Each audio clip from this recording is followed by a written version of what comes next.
Welcome to our channel. Today we how to configure ActiveCampaign brand settings for emails and automations step by step clearly. To configure ActiveCampaign brand settings for emails and automations, begin by logging into your ActiveCampaign account. Once logged in, navigate to the left sidebar. Click on the Settings option located at the bottom of the menu. In the Settings menu, look for the Branding tab and select it. Here, you will find options to customize your brand's appearance. Start by uploading your logo by clicking on the Upload Logo button. Choose an image file from your computer.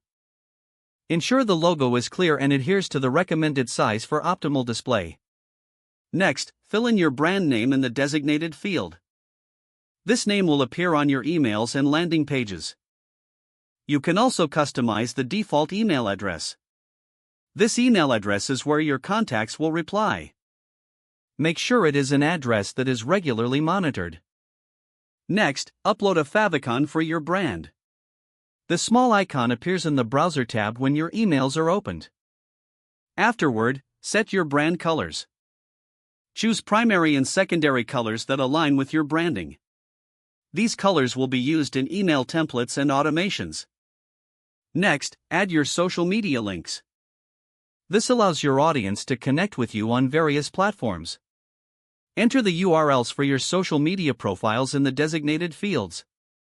Take a moment to preview your branding settings. Ensure everything appears correctly before publishing. Once satisfied, click on the Save button to apply your changes. Your brand settings are now configured for emails and automations.